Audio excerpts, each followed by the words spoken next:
Abra su Biblia conmigo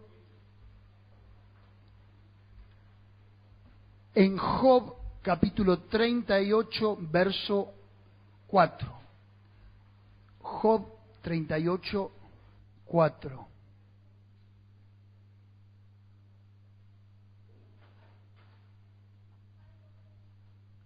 Libro de Job, capítulo 38, verso 4, dice: ¿Dónde estabas tú cuando yo fundaba la tierra? Házmelo saber si tienes inteligencia. Vamos a leerlo una vez más. ¿Dónde estabas tú cuando yo fundaba la tierra? Házmelo saber si tienes inteligencia. Y es una de las palabras más fuertes de la Biblia en la que Dios está confrontando a un hombre en crisis como Job. Aquel que no está muy empapado de este personaje histórico de la Biblia, yo lo animo a que lo lea y que vea todas las calamidades, las crisis, las penurias que tuvo que soportar, y que aún en medio de su crisis, él, si bien no se adjudicó altanería, ni soberbia, ni queja contra Dios, pero sí en algún momento despertó la incertidumbre de que si realmente Dios estaba o no con él, como nos puede pasar a cualquiera de nosotros. Y esa fue una respuesta tan contundente. ¿Dónde estabas tú cuando yo fundaba la tierra? Como Dios diciéndole, antes que vos existieras, yo ya estaba actuando en favor de tu vida. Ahora, mi sermón de esta mañana tiene un título como este: ¿quién es Dios? A Dios siempre se lo asocia con la religión, a Dios se lo asocia con la iglesia, a Dios se lo asocia con experiencias místicas. Quiero decirle que hace una generación, un pastor bautista llamado Walter Cantry dijo lo siguiente, o escribió lo siguiente, quiero que escuche, dice: gran parte de la predicación moderna es anémica, con la sangre vital de la naturaleza de Dios ausente en el mensaje. Los evangelistas centran sus mensajes en el hombre. El hombre ha pecado, ha perdido una gran bendición, y si el hombre quiere recuperar esa inmensa pérdida, debe actuar así o asá. Sin embargo, el Evangelio de Cristo es muy diferente. Comienza con Dios y su gloria, y le dice a los hombres que han ofendido a un Dios santo que Él de ningún modo pasará por alto ese pecado. Se les recuerda a los pecadores que la única esperanza de salvación está en la gracia y en el poder de este mismo Dios. Y el Evangelio de Cristo lleva a los hombres a pedirle perdón al Dios santo. Muy certera esta declaración. Pero quiero decirle en esta mañana a usted que me está escuchando que la esencia de la fe que proclamamos y defendemos debe comenzar con Dios. Pero la pregunta en esta mañana es: ¿quién es Dios? Déjeme decirle algunas aristas. Por ejemplo, para Sigmund Freud, el padre del psicoanálisis contemporáneo, del cual hoy la sociedad muchas veces se echa mano para salir adelante de los problemas que tienen que ver con las emociones, los temores, las fobias y diferentes patologías psiquiátricas, psicológicas. Para Sigmund Freud, el padre del psicoanálisis contemporáneo, Dios era solamente una invención de la mente humana en respuesta a tres miedos básicos: el miedo a la naturaleza, el miedo a las relaciones y el miedo a la muerte. Según su teoría, las personas han buscado refugio continuamente en un Dios que les resolviera sus problemas y los protegiera. Ese fuerte deseo es el que hizo que las personas inventaran al Dios de la Biblia, según Sigmund Freud.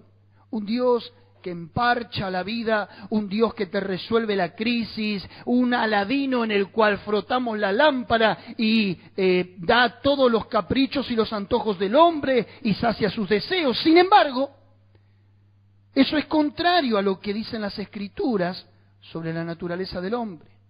La humanidad siempre ha tratado de evadir la responsabilidad ante los principios de Dios. Por ejemplo, en Génesis capítulo 3, verso 8, dice que el hombre, después de haber pecado, escuchaba la voz de Dios en el huerto llamándolo: ¡Adán! ¡Adán! ¿Dónde estás? Y dice que Adán estaba escondido detrás de los arbustos. Es como que el hombre en su inocencia, en su ingenuidad, trataba de huir de aquel que lo había creado.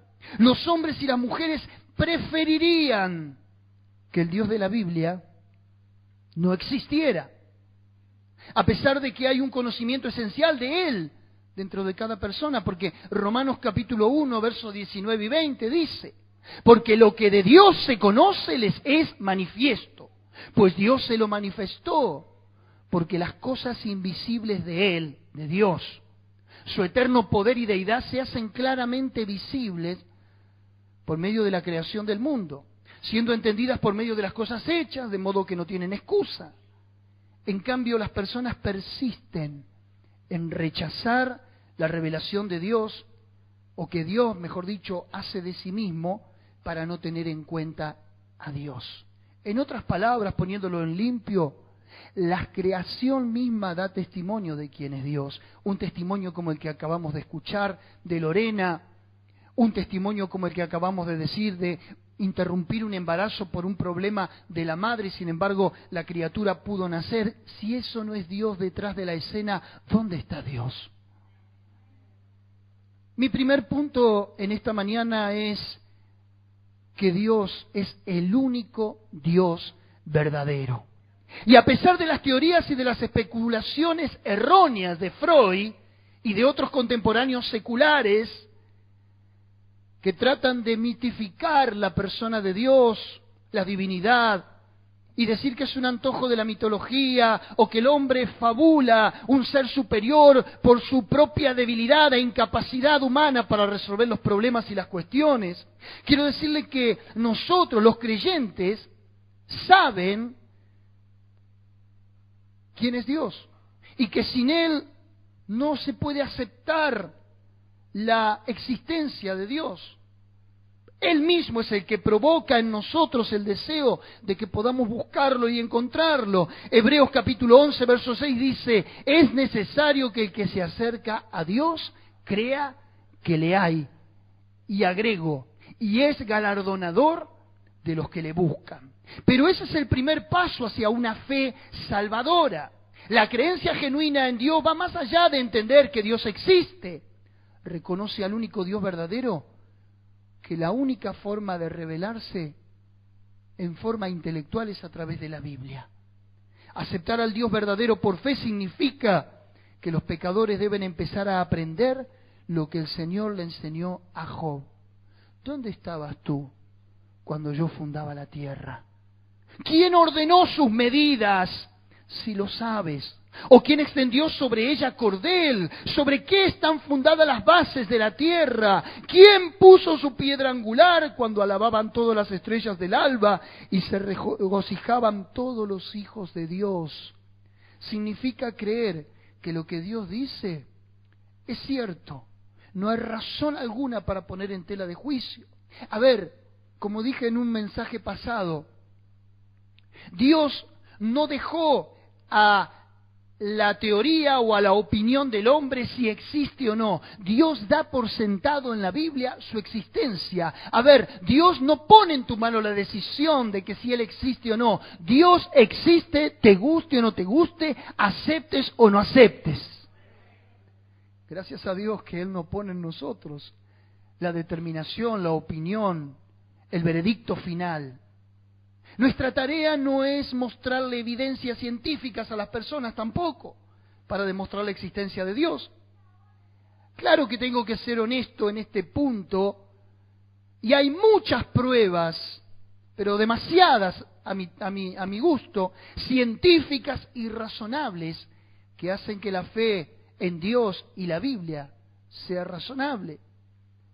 Pero esas pruebas tienen límites, como todas las cosas que el hombre hace o inventa. Déjeme mencionar un autor, se llama Paul Little, profesor de evangelización y apologética, destacado entre 1960 y 1970, un teólogo dijo: se puede decir con el mismo énfasis que no se puede probar la existencia de Napoleón por el método científico. La razón reside en la naturaleza misma de la historia y a las limitaciones del método científico. Para que algo quede demostrado, según la ciencia, por el método científico, debe ser repetible. ¿Me está siguiendo? Para que algo quede demostrado, según el método científico, debe ser repetible. Pero nos encontramos con un problema. No se puede anunciar un nuevo descubrimiento al mundo con base en un solo experimento. Sin embargo, la historia es irrepetible. Debido a su propia naturaleza, nadie puede reproducir el principio del universo, ni traer de nuevo a Napoleón, ni repetir el asesinato de Lincoln o la crucifixión de Jesús. Pero el hecho de que estos sucesos no puedan probarse mediante la repetición no desmiente su realidad. Se lo voy a poner en limpio. La ciencia dice que el método empírico, para que algo se compruebe mediante la ciencia, tiene que repetirse muchas veces en un laboratorio. Entonces queda comprobado que es así. Se eliminan todas las dudas. Pero ¿cómo metemos cómo metemos la historia a que la juzgue el método científico? O alguien puede traer a los personajes y mostrárselos en la actualidad para ver que ellos existieron. Tenemos que confiar en otras ciencias, como la arqueología, como el testimonio de las escrituras y tantas otras cosas que revelan que eso fue parte de la historia. ¿Me está entendiendo? Ahora, cuando eliminamos, mira dónde lo metimos a Dios, en un tubo de ensayo, un absurdo del hombre. Creo que hace 2 años habían querido inventar la máquina de Dios. ¿Cuántos se acuerdan? Un absurdo. Creo que no llegaron a más de unos días de prueba. Cuando eliminamos toda discusión y debate sobre la relación del hombre con Dios, cómo puede conocer a alguien a Dios, qué debe hacer, entonces se reduce a que la persona diga: yo creo, y ya está. Y tal fe no se basa en pruebas científicas, sino en las escrituras inspiradas. Debemos recurrir a la palabra de Dios una y otra vez, incansablemente, para entender lo que afirma sobre la naturaleza de Dios, que Él es una persona y no obstante también es un espíritu, y que Él es uno, aunque se manifieste en 3 personas. Le voy a poner un ejemplo un tanto burdo. ¿A la gente no le cuesta tanto creer en el Gauchito Gil como en Jesús de Nazaret? Son capaces de cuestionarte esa parte de la historia, pero lo toman sin ningún esfuerzo intelectual a un personaje siniestro que habitó a lo mejor en algún lugar y que hizo de las suyas para hoy traerlo a la actualidad y adjudicarle milagros. Así somos los hombres. Mi primer punto es que Dios es personal. Decía al de al lado: Dios es personal. Ahora mirá qué extraordinario que el Dios que creó todas las cosas, el Dios que hizo los cielos y la tierra, el Dios del cual hoy escuchamos 2 milagros y podríamos seguir escuchando, ese Dios que por ahí está tan ocupado en tantas cosas de estado, del mundo y de la eternidad, no deja de ser un Dios personal. Los pecadores pueden conocer a Dios porque Él es conocible. Tal como le dijo Él al profeta Jeremías: me buscaréis y me hallaréis, porque me buscaréis de todo vuestro corazón. Jeremías 29:13. El Señor no hubiera dicho eso de sí mismo si no fuera cierto. Ahora, la Biblia está repleta de títulos personales que describen a Dios como Padre, Pastor, Amigo, Consejero. te voy a decir más, el texto original también tiene muchos usos de los pronombres personales como él, su, suyo, que le adjudican una personalidad para referirse a Dios. Esos usos indican que Dios es personal y por tanto conocible. Él es un espíritu, pero tiene todas las características de una personalidad. Piensa, siente, actúa y se relaciona con las personas y le habla a las criaturas mediante las Escrituras. Dios quiere comunicarse con las personas. Mi segundo punto es, primero dijimos Dios es personal. Segundo punto, Dios es espiritual. De vuelta, Dios es espiritual. Otra verdad fundamental que los creyentes deben proclamar sobre Dios es que Él es un espíritu. Cristo anunció y dijo en el Evangelio según San Juan, capítulo 4, verso 24, Dios es espíritu y los que le adoran, en espíritu y en verdad es necesario que lo adoren.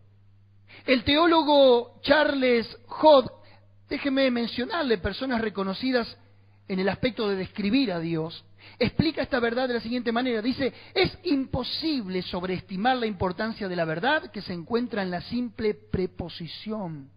Dios es espíritu. En esa proposición está implícito que Dios es inmaterial. Ninguna de las propiedades de la materia puede afirmarse de Él. Él no se extiende, Él no se divide, no está compuesto, ni es visible ni tangible. Él no tiene volumen ni forma. Al revelar, por tanto, que Dios es espíritu, la Biblia nos dice que ningún atributo de la materia puede ser afirmado de la esencia divina. Ahora, un Dios espiritual que crea la materia. Allí está Génesis capítulo 1, verso 1. En el principio creó Dios los cielos y la tierra. Y la palabra creó viene de un verbo hebreo, bara es la palabra, que significa no tomar la materia de algún lado, no traer el componente tangible y físico, sino crear de la nada. Eso es lo que Dios hizo con la creación. Ahora, para facilitar la comprensión humana, para que nosotros podamos bajarlo a nuestra realidad, las Escrituras a veces describen a Dios en términos humanos. ¿Sabe cómo se llama eso? Antropomorfismo. ¿Cómo se llama? Y una palabrita, ¿no? Para aprender un domingo a la mañana. ¿Y qué es un antropomorfismo? La Biblia está llena de estas figuras. Significa que en momentos trascendentales en la historia bíblica y en momentos de la redención, Dios mismo se revela en formas materiales y tangibles. Un ejemplo o algunos. En cierto momento del Antiguo Testamento Él apareció como el Shekinah. ¿Qué es esto? Era la luz divina y gloriosa en el fuego y en la nube. Usted vio que cuando el pueblo de Israel sale de Egipto, 600.000 hombres de a pie, sin contar mujeres, niños, animales, bagaje y todo lo demás, salen de Egipto. El frío de la noche los hubiera congelado del desierto. Entonces Dios los acompañaba en su peregrinaje con una columna de fuego que les brindaba calor y los guiaba en la luz en la luz en medio de la oscuridad. Pero de día dice que la Shekinah se convertía en una nube para que el sol no los calcinara con ese calor tremendo del desierto, así que la nube iba haciéndole sombra al pueblo. ¿Qué le parece? Eso es un antropomorfismo, darle a Dios o adjudicarle a Dios formas humanas y tangibles. ¿Se entiende? Pero también la Biblia dice que en los evangelios Él apareció en la forma encarnada de Jesucristo. Dios se materializó en... Sin embargo, ninguna de estas revelaciones manifestó la plenitud de la esencia de Dios. ni contradijo la verdad de que Él es, ante todo, invisible y espiritual. Mi tercer punto es que Dios es uno. Dígale a 2 o 3, Dios es uno. Y Moisés anunció claramente a Israel la verdad de que había un solo Dios verdadero. ¿Y por qué fue necesario hacer énfasis en que Dios es uno?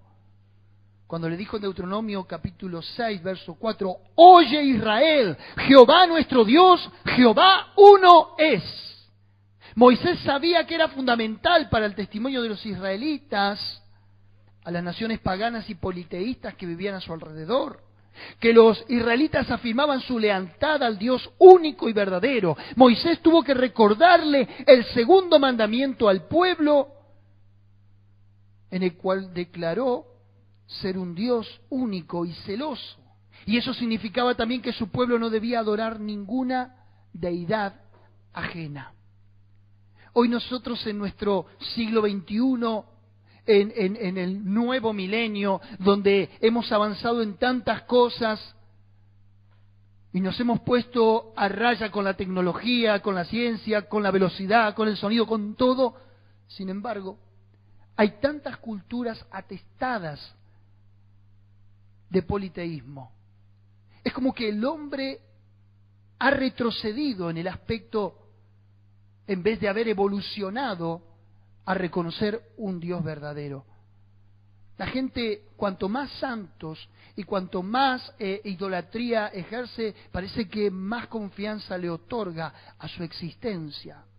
Qué ironía, me reía en estos días, porque en las redes sociales salió en una entrevista que le hicieron a Francisco en el Vaticano, y él dice que México está atestado de narcotráfico y de un montón de crisis sociales y efectos naturales, porque el diablo los está castigando por adorar a la Virgen de Guadalupe. Lo dice una autoridad.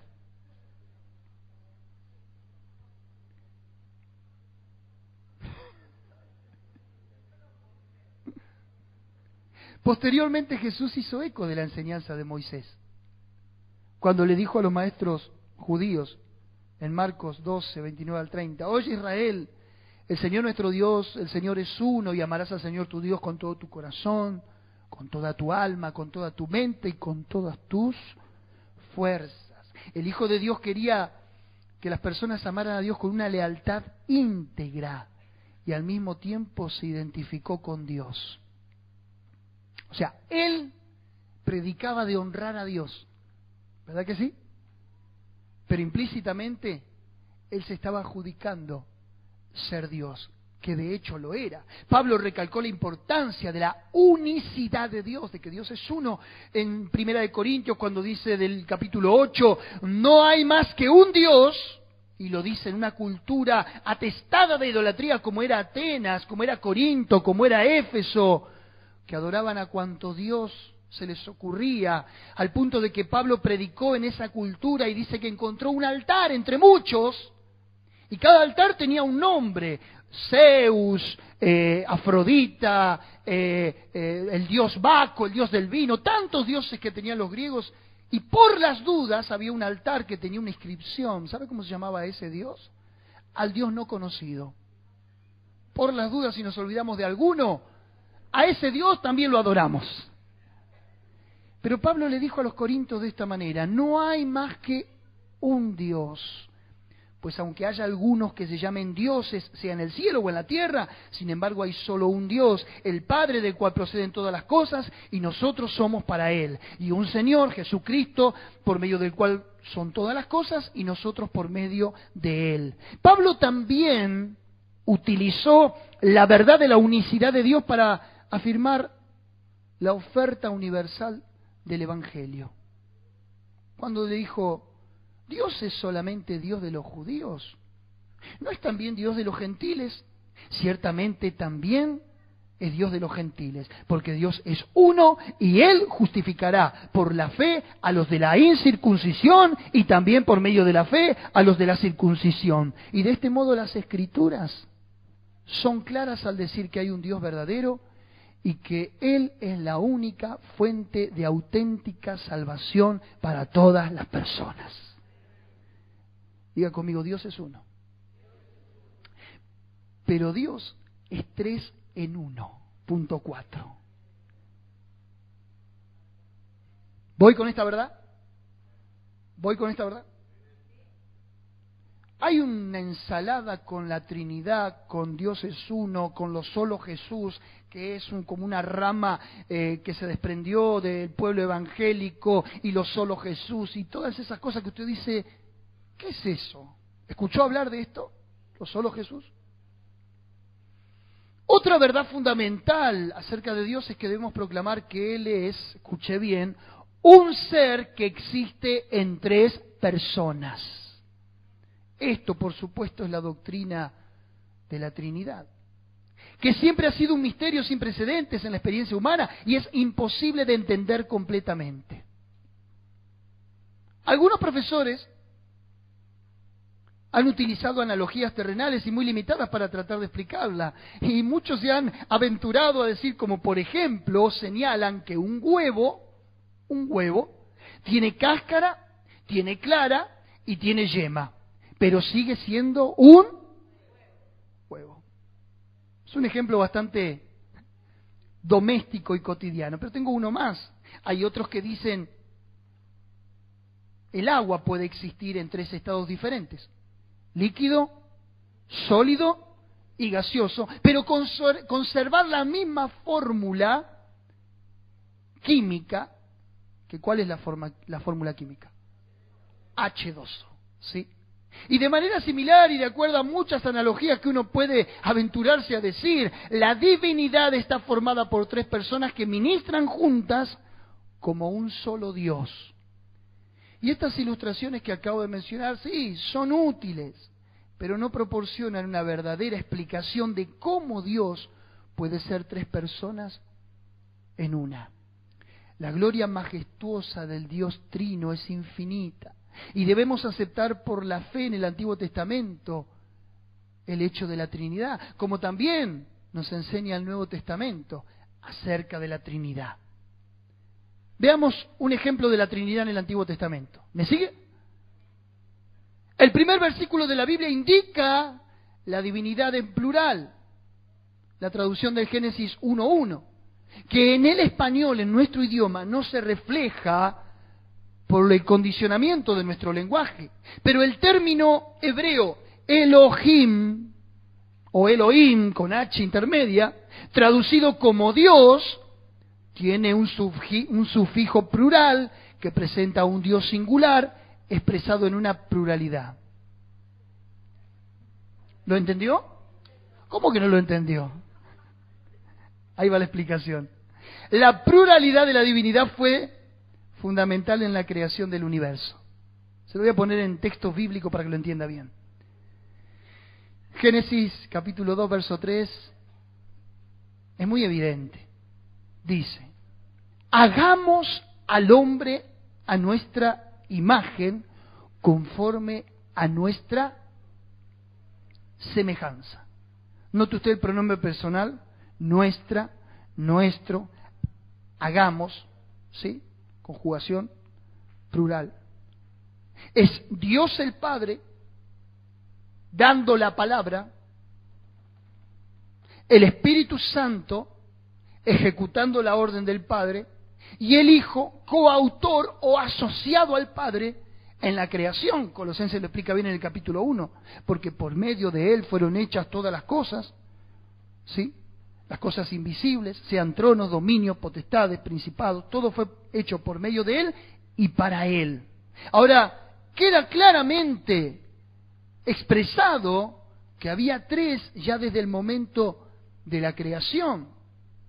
Cuando Dios tuvo que castigar la humanidad, esto es en el capítulo 11 de Génesis, por su ambición pecaminosa de construir y querer llegar a la altura de Dios en la Torre de Babel, hay un versículo en el capítulo 11, verso 7, que dice, ahora pues descendamos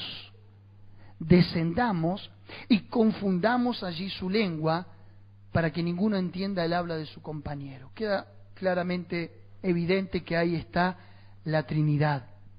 Y hay otros pasajes del Antiguo Testamento que también lo asocian de la misma manera.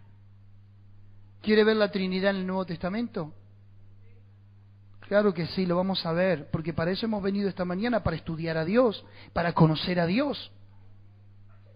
Puesto que el Nuevo Testamento presenta la encarnación del segundo miembro de la Trinidad y el envío del tercer miembro para ministrar a la tierra, hay un amplio apoyo para la doctrina de la Trinidad. Y a lo largo de todo el Nuevo Testamento, las tres personas de la divinidad aparecen mencionadas en acontecimientos muy puntuales, muy importantes. Voy a mencionar algunos. La Trinidad se mostró en el nacimiento, en la muerte, estamos en víspera de festejar la Pascua, y en la resurrección del Señor Jesús. Mire este hecho. El ángel anunció a María que quién iba a nacer en su vientre. Jesús. El Espíritu Santo vendría sobre ella como una sombra, gestando ese ser divino, y el poder del Altísimo la iba a cubrir. Por lo cual también el santo ser que nacerá será llamado Hijo de... Ahí está la Trinidad. El Padre cubriendo con su sombra, el Espíritu Santo gestando a ese santo ser, y ese santo ser desarrollándose en el vientre de esta mujer. El Padre, el Hijo y el Espíritu Santo participaron también en el bautismo. Esto yo lo he dicho muchas veces. Aconteció en aquellos días que Jesús vino de Nazaret a Galilea y fue bautizado por Juan en el Jordán, y luego cuando subió del agua vio abrirse los cielos y el Espíritu Santo descender sobre él como paloma, y vino una voz de los cielos que decía: tú eres mi Hijo amado en quien tengo complacencia. El Hijo descendiendo a las aguas, el Espíritu Santo manifestándose sobre Jesús y el Padre confirmando, avalando y reivindicando a su Hijo aquí en la tierra. Es extraordinario conocer, saber a fondo lo que creemos, por qué lo creemos y todos los beneficios que las Escrituras nos otorgan con este hecho.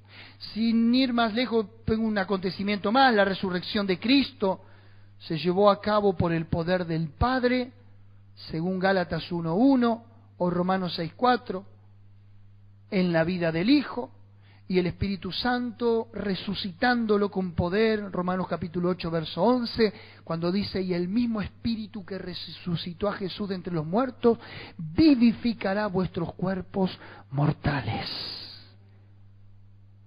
Sin ir más lejos, usted es partícipe de la Trinidad. Jesús dijo: quien tiene al Hijo tiene al Padre.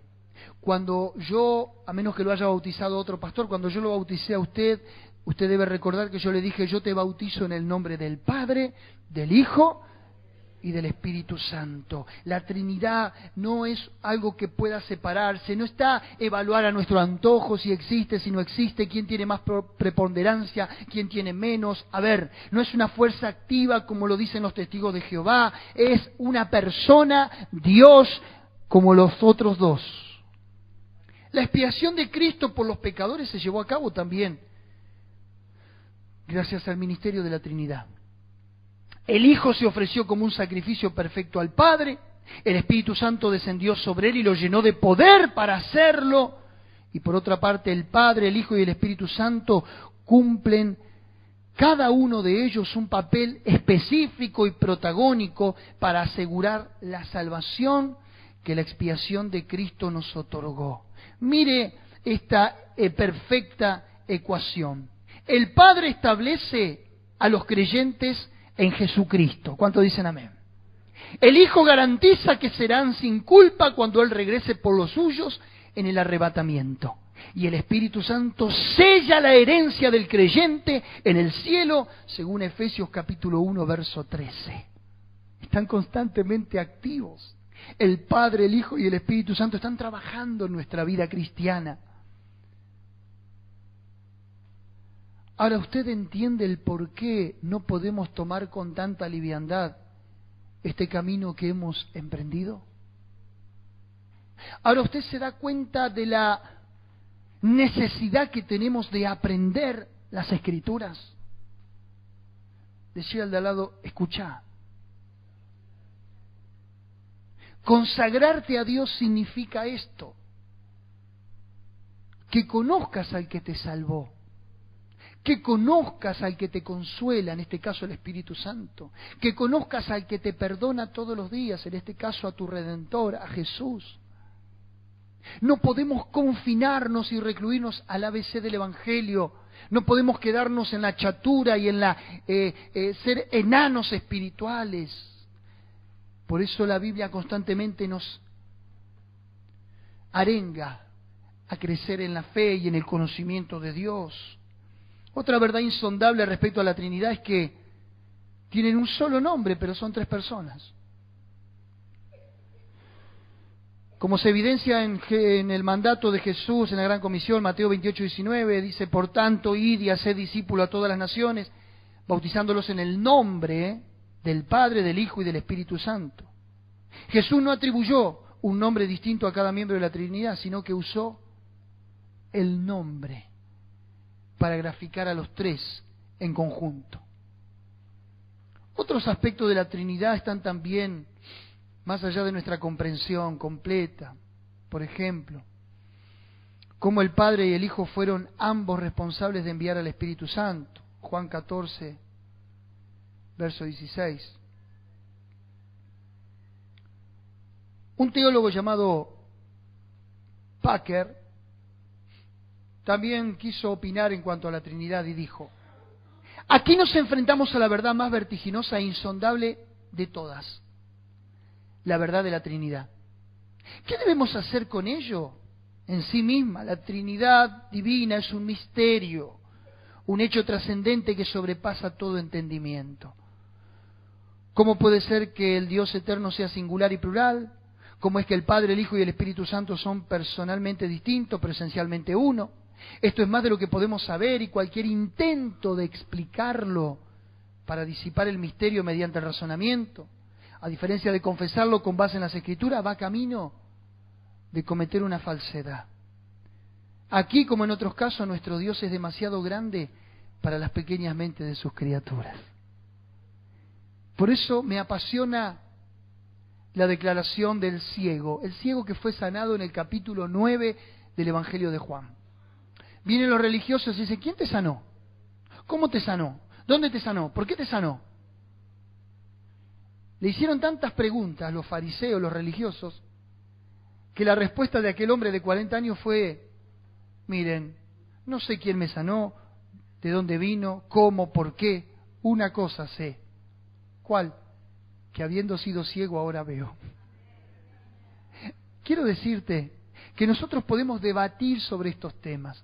Quiero decirte que nos podemos agarrar de los pelos diciendo, no, este ejemplo es válido, no, aquel otro. Quiero decirte que hay una buena realidad, una buena fundamento para nuestra fe. Antes éramos pecadores y ahora somos santos para Dios. ¿Cuántos dicen amén?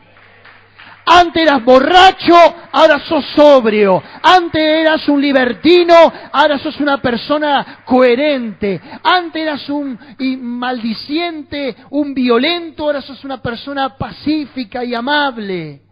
Eso es lo que importa. Pero una cosa no anula la otra. Tenemos que conocer a Dios. ¿Cuántos dicen amén? Quiero hablar de un tema que también está complicado. Ya termino.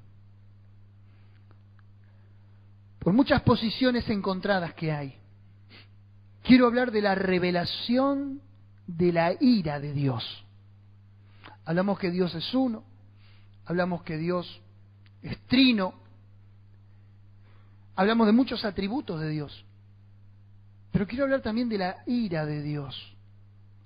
Muchos teólogos sostienen que la ira de Dios ya pasó, que eran los tiempos del Antiguo Testamento donde caminaban bajo la ley y que cuando no cumplían los mandamientos de Dios, Dios los fulminaba.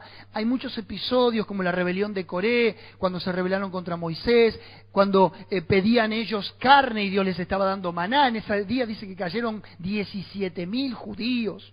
Cuando se mezclaron a fornicar con los Baales, con los moabitas, y cuando mezclaron su raza, Dios tuvo que fulminar también parte de su heredad, esto es Israel.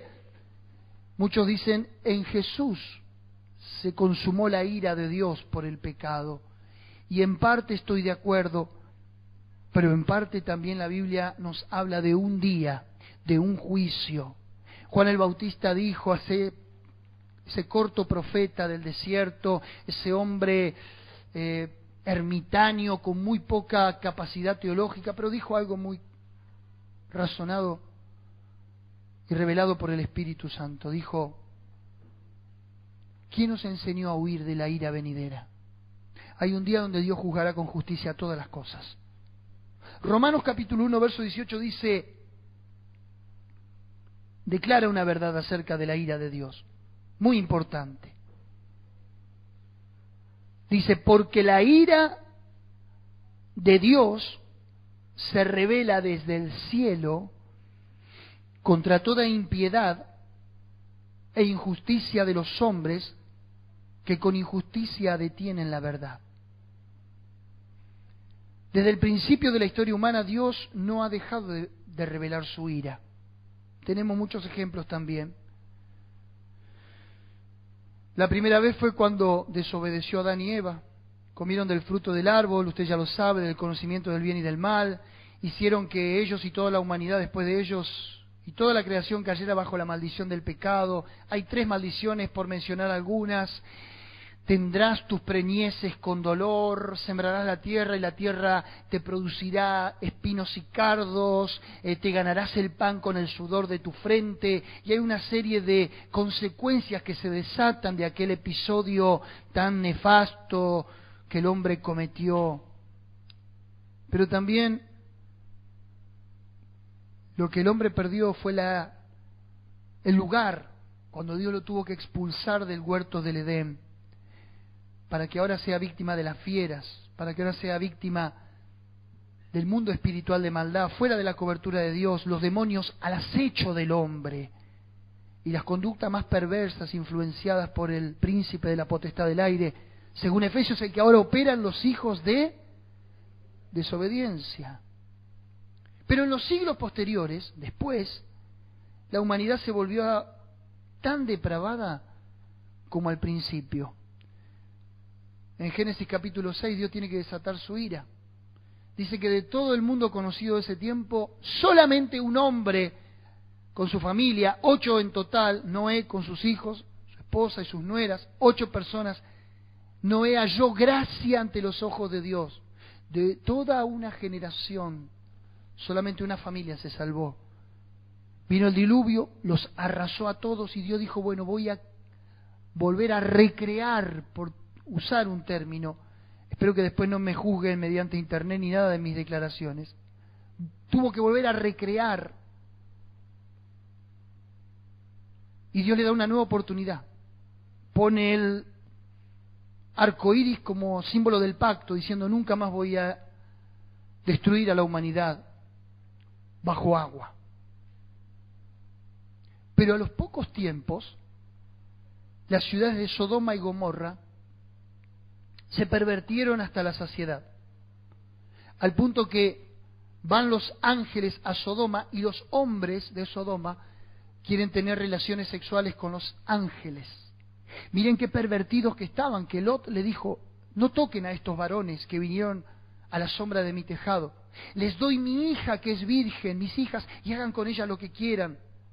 O sea, se tomaba el abuso sexual, la violación, como moneda corriente. La depravación y la perversión sexual que hubo en los días de Lot hizo que Dios tuviera que hacer llover fuego y azufre desde el cielo. El morbo, la pornografía, el lesbianismo, el desnudismo y todo lo que había en Sodoma me recuerda mucho a la sociedad actual en la que vivimos hoy. que ahora aquella pareja que hizo puntapié inicial para que se aprobara el casamiento del mismo género, igualitario y no sé qué más se llama, salen dándose piquitos en la televisión y celebrando este gobierno de inclusión. Sodoma y Gomorra. Por algo Jesús dijo en el capítulo 18 de Lucas, como en los días de Lot será cuando venga el Hijo del Hombre. Así que cuando mire todos estos perversos dándose besitos y todas esas cosas, levante sus ojos al cielo y dígale: Señor, tu venida está pronta. Ellos son una señal de maldición, pero para nosotros una señal de vida eterna. Uno de los últimos actos de la ira de Dios más terrible fue el sufrimiento y la muerte de Jesucristo. Fueron tal vez la máxima demostración de la ira de Dios. El Padre odia tanto el pecado que por el bien de los pecadores derramó su furia sobre su Hijo amado, sin pecado, que tomó el lugar suyo y el mío. Hermanos queridos, ¿por qué la ira de Dios? Puede surgir esa pregunta. La razón principal por la que Dios se ve obligado a desatar su ira es que los hombres y las mujeres de hoy rechazan abiertamente y pecaminosamente su revelación de sí mismo. Esto está en Romanos capítulo 1, verso 18 al 21. Y hay algunas descripciones para la ira de Dios. Algunos dicen que la ira es no ese enojo que nosotros tenemos arrebatado, que queremos ir a agarrar a alguno del cuello y descargar toda nuestra bronca o nuestra furia. La ira de Dios es una ira inteligente. La ira de Dios es una ira atestada de justicia. Dios no es un Dios implacable, impío, un déspota sentado en el trono que le gusta la perversidad y ver cómo sus hijos sufren.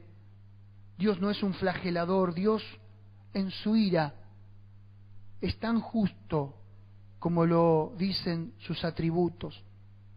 La famosa declaración del Catecismo Menor de Westminster nos dice cuál es la responsabilidad de la humanidad. Aunque lo escuchen o no quieran escuchar. El fin principal del hombre es glorificar a Dios y gozar de Él para siempre. Sin embargo, ahí es exactamente donde los hombres y las mujeres no regenerados se quedan cortos y se convierten en objetos de su ira. Si estás hoy aquí, es porque Dios así lo quiso. No te adjudiques haber tenido hoy la voluntad de levantarte y venir a este lugar. Fue Dios detrás de los impulsos y detrás de los instintos tuyos, de tus más íntimos deseos y de tus más íntimas emociones. Hay gente que se enoja con Dios, hay gente que se enoja con la iglesia, con los hermanos, con el pastor, con el mundo, con el sistema. Hay gente que al levantarse ya está maldiciendo el día. Hay gente que se fastidia del trabajo, y sí es cierto. Hay gente que despotrica contra la economía.